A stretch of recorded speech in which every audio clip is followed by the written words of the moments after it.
where are the distilleries, and how long is it aged, and things like that, the production of rum.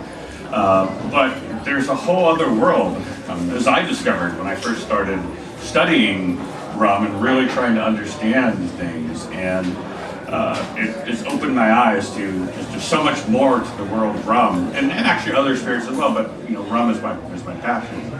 So much more there, and I started to peel the onion, so to speak, and it's just incredible things I've learned. So, next slide. So I like to ask the question. I think this question summarizes well like what we're going to talk about in this presentation, which is how is it that there are hundreds and hundreds and hundreds of rum brands, maybe thousands of different rum brands out there, but if you look at the list of distilleries out there, at least the Caribbean distilleries, and there actually is, in the book, there's actually a list of all of the major Caribbean distillers that make enough rum to export to sell. How is it there are 1,000 brands and maybe 50 distilleries? How does this work? Like what's this business? How what's going on here? Next slide.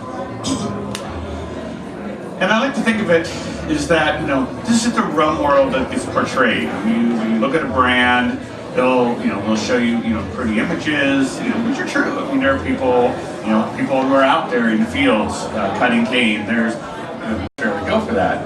But there are smaller companies who are like, we can buy rum, we might age it ourselves some more, we might do our own custom blend of rums from different countries, and these are perfectly great rums. We're going to taste one in just a moment.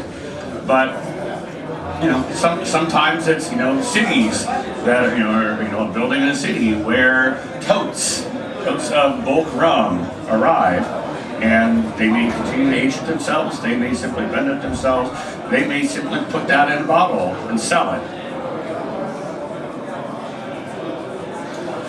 So to understand more about this, I think it helps to have an idea of where brands themselves, like spirit brands, where they came from.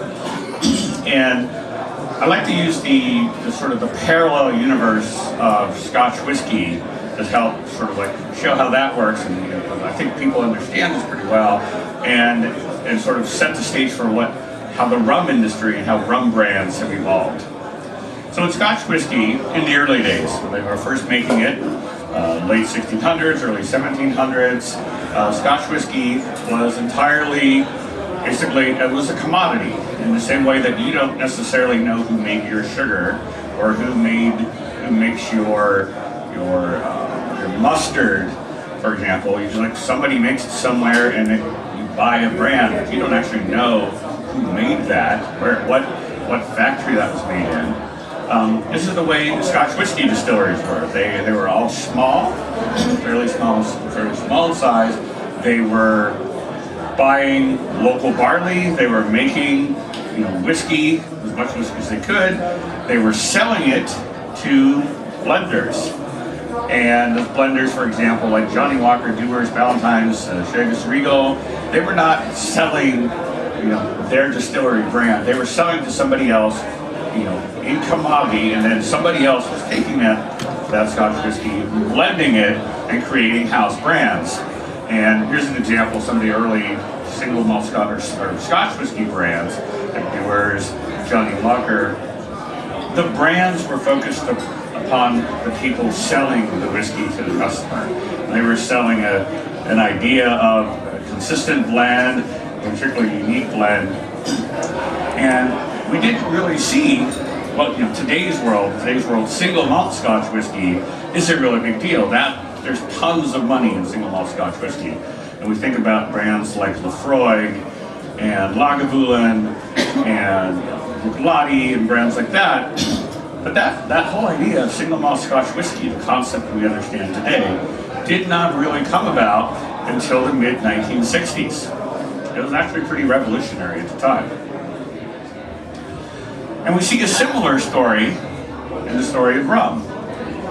That in the early days, when rum first started being made in the 1640s, 1650s, there were many small sugarcane estates throughout the Caribbean that each estate, they brew their sugar, they brew their cane sugar, they would process it, harvest it, make sugar from it, take the molasses, and distill rum.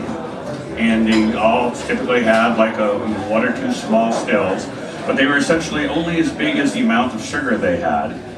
And they would then sell that rum to blenders, some local agent who would buy the rum from them and maybe assemble and blend themselves, or maybe sell it even further up the line.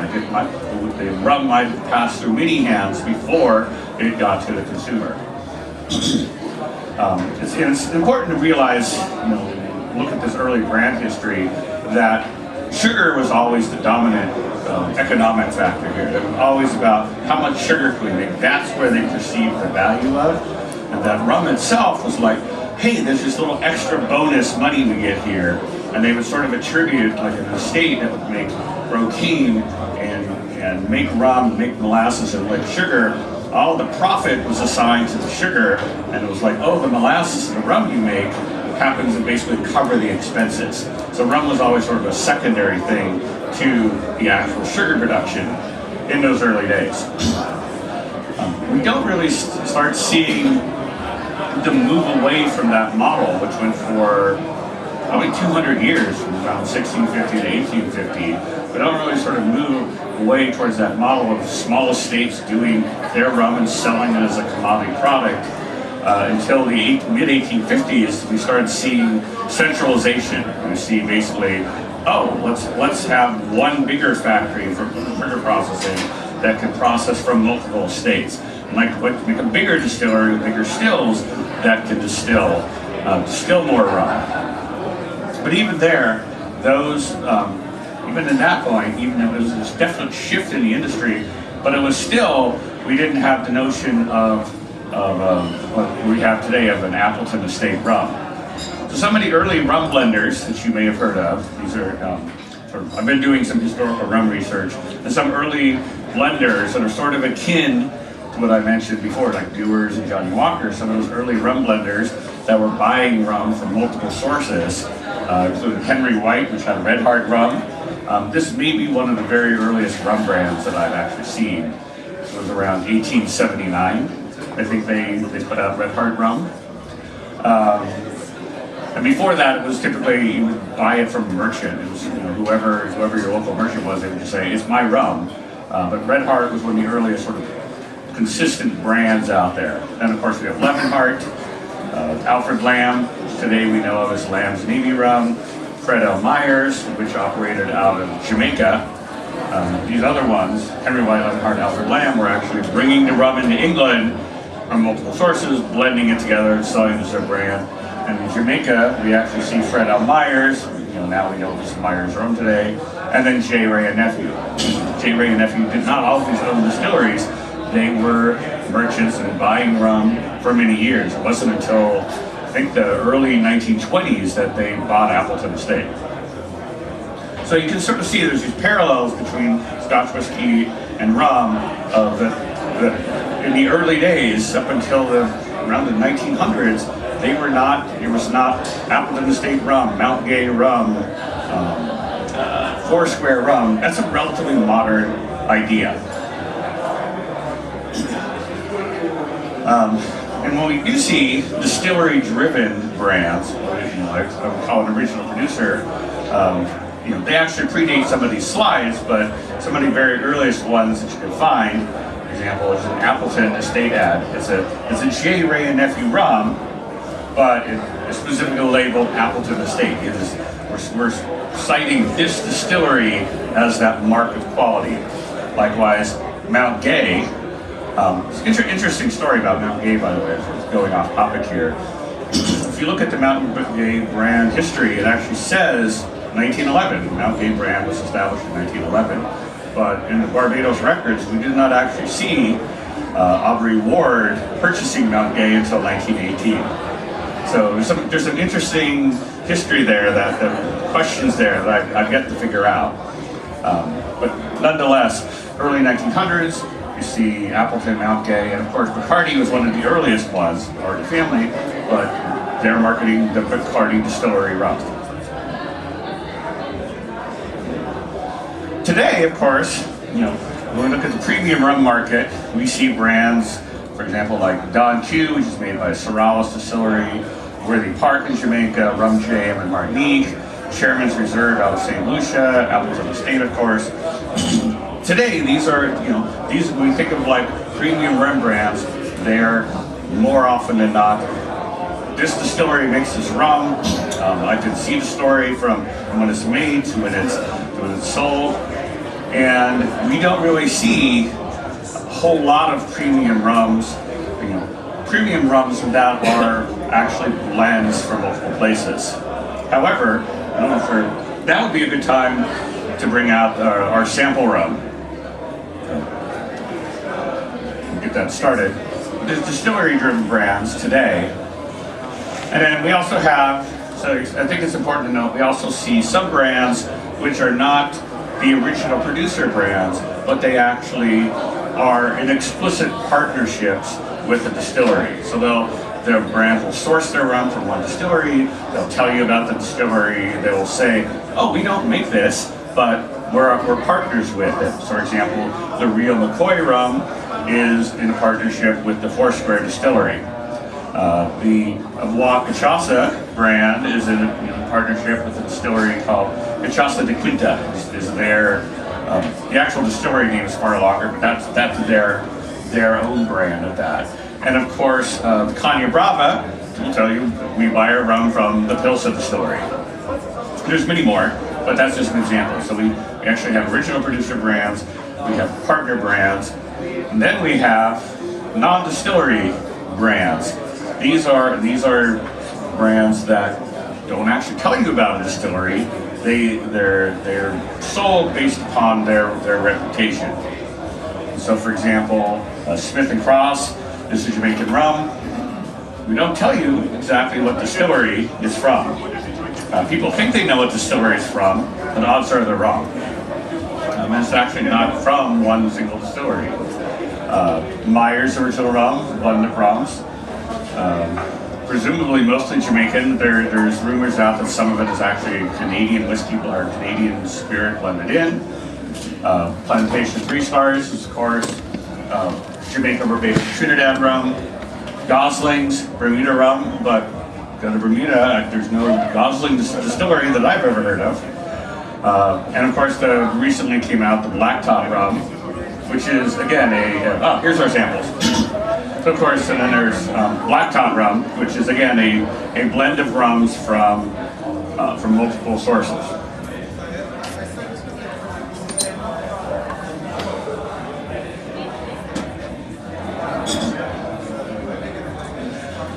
So let's talk about somebody. For every one of these bottles, somebody said, I want to have a brand. I want to make a rum, sell a rum. And so, for example, as I understand it, it was Hal's Alpens and Heeman Distillers, who I think were behind with the rum. They said, we believe there's a market for a funky Jamaican rum. There's really not much out there. We believe there's a market for it.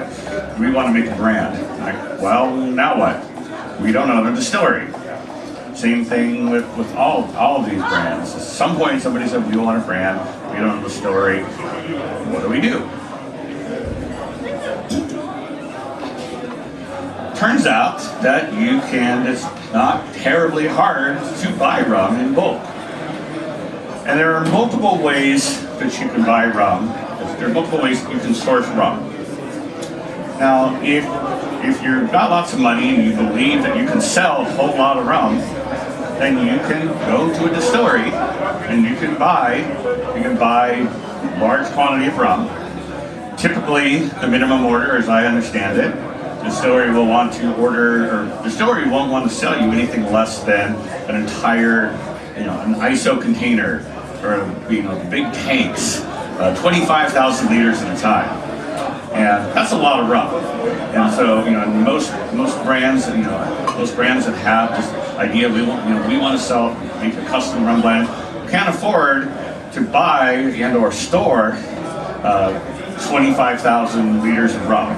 By the way, what you're drinking right here is Bank 7, and we're going to talk a little bit more about it in a moment. This is Bank 7, so remember this. Now owned by Bacardi, but originally was not a Bacardi brand. Anyhow, if you're large, if you've got the money and the capacity to handle 25,000 liters at a time, you would buy you could buy from the distillery. For example, I believe distilleries like Worthy Park will sell you an ISO tank of rum. But if you want a smaller amount, then you get into topics like bulk rum brokers. As I understand it, they'll sell you as small as 100 liters, maybe less. But essentially, you can go to a bulk rum broker, and there's just a few up there, and there's actually many more. If you go search, dig far enough, you'll find more of them. There's just a few up there, and you can even go on to not eBay.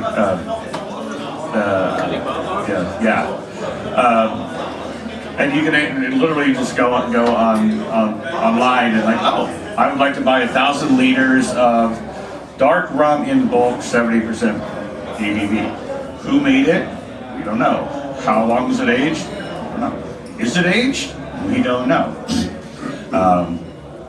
Organic rum. Okay, well, whose definition of organic? The point is that there are ways that you can buy quantities of rum smaller than an ISO tank. Now, if you're large and you do want to buy from a distillery, who are some of the distilleries you can buy from? I'm not going to proclaim with 100% accuracy that this is a certified list, but these are some of the big distilleries that I know sell rum in bulk. It's not necessarily to say they sell you the exact same rum they sell in their own product, but they do make rum and sell it. So Sorales in Puerto Rico, Demerara Distillers in Guyana, Clarendon, part of National Rums in Jamaica and Trinidad, West Indies Rum Distillery in Barbados, Industrias Licoreas de Guatemala, Trinidad, Angostura, Pilsa Distillery in Panama, Damaso in Guadeloupe. There's more.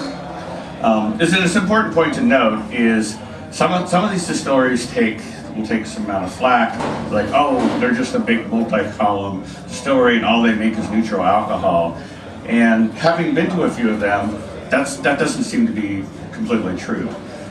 For example, at Demerara Distillers, I see all these old legacy column stills, Courtmerant stills, and yes, they have a giant coffee still, and they have a giant still specifically for making, basically pure methanol.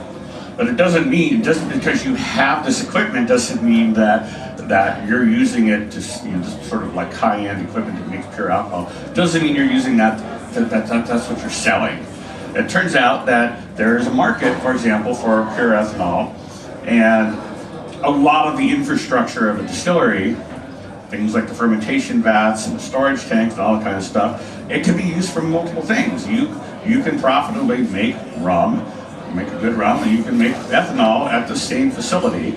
Doesn't mean that what you're selling, just because you make ethanol doesn't mean that that's what you're selling, ethanol. So I think that's an important point to keep in mind.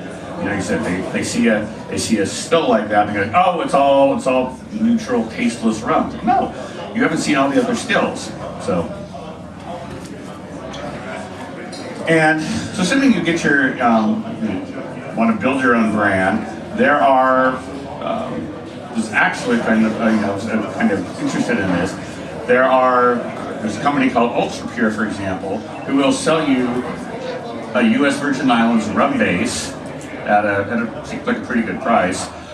They will actually sell you essentially flavoring and say, like, we're going to give you, they call them power blenders. Like, oh, we're going to sell you some really funky Jamaican rum that you can blend in, or we're going to sell you some barrel-aged rum, or some French West Indies blended rum.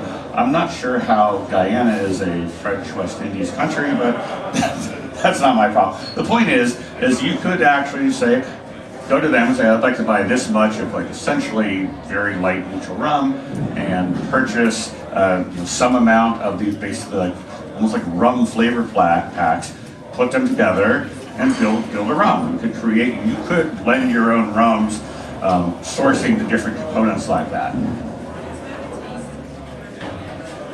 However, you could also go to people who actually have hundreds of years of experience doing this, and are pretty much one of the, I believe the largest and most prestigious bulk rum blender in the world. And it's the reason we're drinking Banks rum, because they are one of the brands that E&A Shear blends. And these are some photos I took I've been there twice.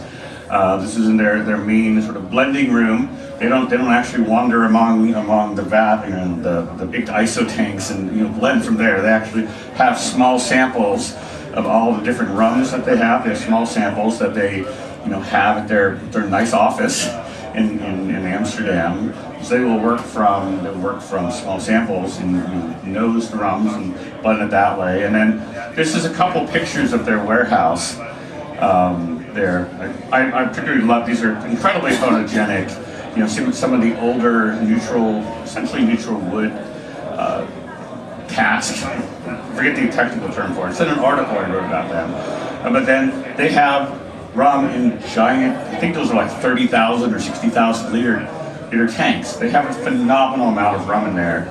And their business,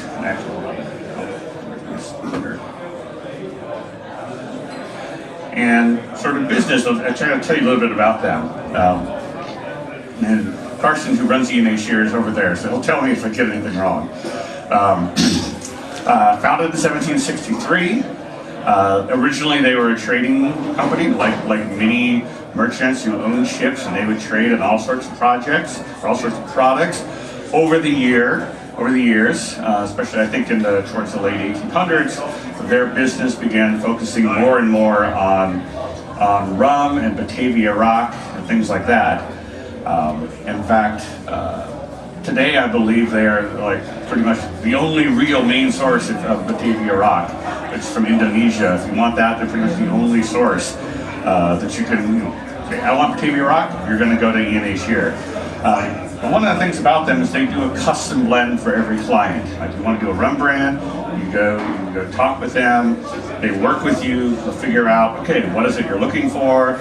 Do you have any requirements around the country of origin? Do you have any requirements around price? Whatever requirement, they create a custom blend for every client. And I believe, if I remember correctly, that no two clients have the same rum blend. It could be similar, but no two clients ever have the same rum blend. And what they do, sort of like their specialty, is actually, like you said, go to them. It's like, I want 2,000 liters of rum, and I've approved the blend, and I like this blend. If you go to them 2 years later, like, we need more, maybe the exact set of rums that they used that first time, maybe that's not there, maybe that's not available at the moment. Their specialty is basically being able to keep a consistent flavor profile of a blend, even if some of the components are not necessarily there. They have such a large supply of different rums from around the world that they can sort of pull out one part and put in another part and keep the flavor profile fairly consistent. From the web, or at least from my article, I believe it's sourced from 25 distilleries from around 25 distilleries and 20. Okay, Carson's saying more. So they have bigger stock now. They also work in fresh and aged cane spirits. So if you want an unaged rum, they have it. If you want an aged rum, they have it. But it's important point to note, because there's confusion about shear versus the next thing I'll talk about.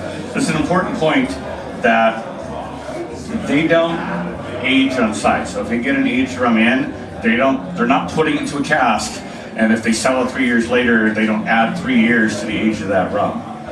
Their containers where they store the rum are essentially neutral. They're like metal or neutral wood, but they don't claim to age on site. So if they buy a 5-year rum, sell it 3 years later, they're not selling it as an 8-year rum. No aging on site. As I understand, Carson will tell me if it's higher, but 4 million liters on site. 2 or more? Higher, more than 4 million liters on site. And if you were to take, and that rum, the rum that they store on site, if I remember correctly, is kept at around 70 or 75% ABV. if you were to take that rum, dilute it to traditional 40% ABV, and then bottle it in a 700 milliliter bottle or 750 milliliter bottle, to make it basically bottle it like this, there'd be approximately the equivalent of 10 million bottles of rum in this warehouse. 4 million bottles? Or higher? Okay. Turns out as well, I don't have pictures here, turns out as well, they actually store more rum off-site at a port, basically the port of Amsterdam, and there they have giant tanks. I believe the biggest one is 500,000 liters. They have an enormous quantity of rum and the ability to create custom blends. And they're also essentially become, for some distilleries like Foursquare, they're like, we don't really want to deal with tons of others, tons of people buying from us directly. They say, we're going to just sell to Ine Shear. If you want to buy our rum, you go to Ine Shear, you buy the rum from them. Essentially, not just having all this capacity for rum, all this rum and skill blending, they also very skilled in the logistics of dealing with all of that. Like they can help you figure out, we're going to probably want to ship it this way, or you're going to have this issue if you do this. They're very skilled in the logistics of basically getting rum to you, the rum that you want to you. Okay. So a few few rum brands blended by Ine Shear, and I'm confident I can put this here because every brand has stated that they're blended by Ine Shear. Denizen, for example, was the Denizen rum people who sort of told me about Ine Shear way back in the day. The Duffy Share, Rhonda Jeremy, CEO, said, yes, we source our rum from Ine Shear, and same with Dos Madeiras. There are many more, but these are just some of the examples of rum brands you've probably heard of who are buying their rum from Ine Shear. And so can you. Next slide. There we go.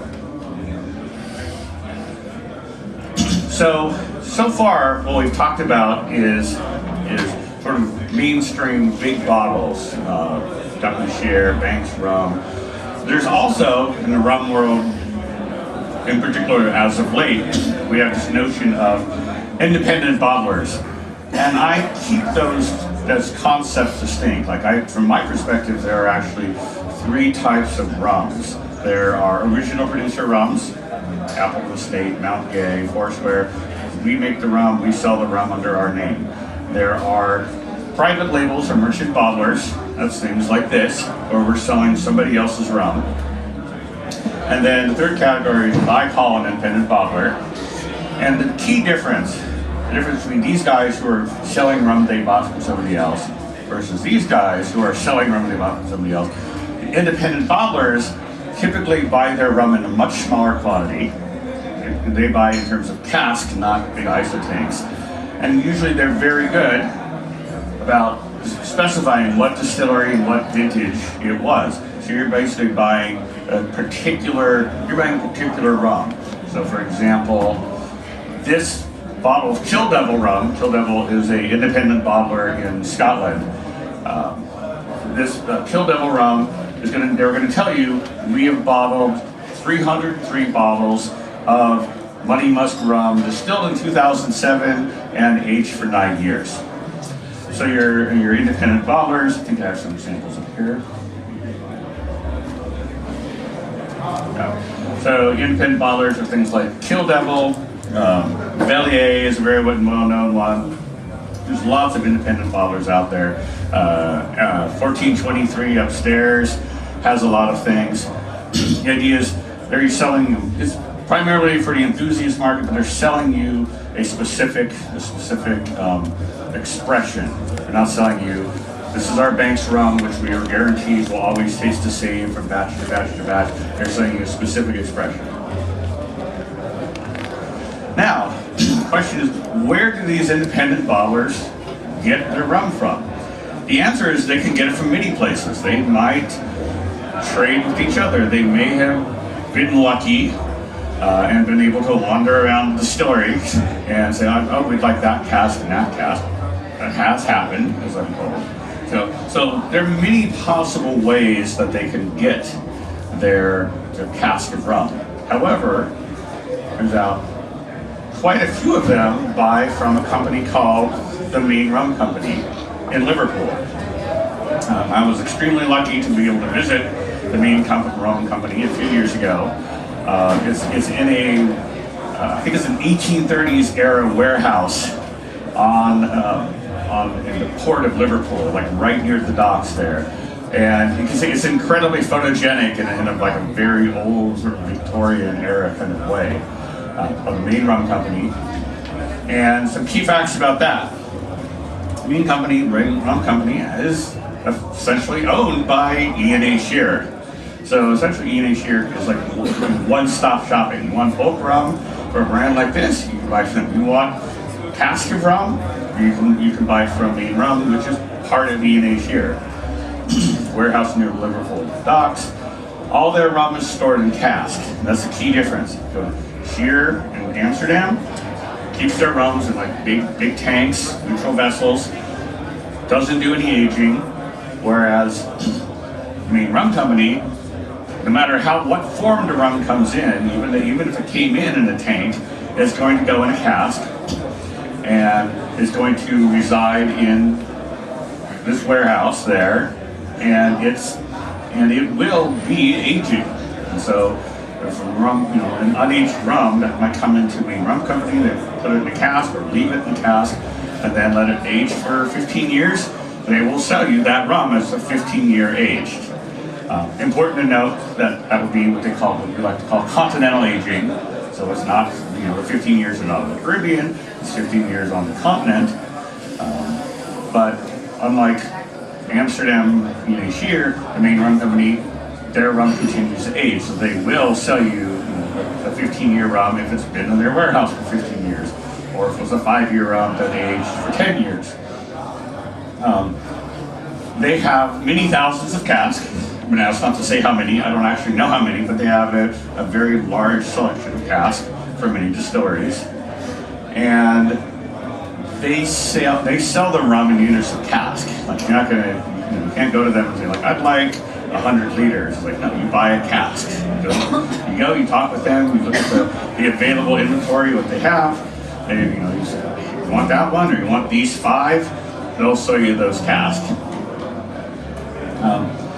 And they are the source of many independently bottled rums. So I'm not going to even attempt to list them here, but this is, as far as I'm aware, this is one of the major, if not the major source of, we see an independently bottled rum of, say, 2003 Guyana Enmore, for example. Odds are a reasonable chance it came from the Main Rum Company warehouse in Liverpool. So, question? Yes. How many what? Oh, typically, I think they're tradition. If I remember correctly, those are the standard ex-bourbon cask. So that would be 53 gallons, so like 200 liters, I think. Yeah, 200 liters. Yeah, I think so. Yeah. So that's all. That's what I have for material. Any questions I can answer? Well then, thank you very much for coming. Feel free to come back.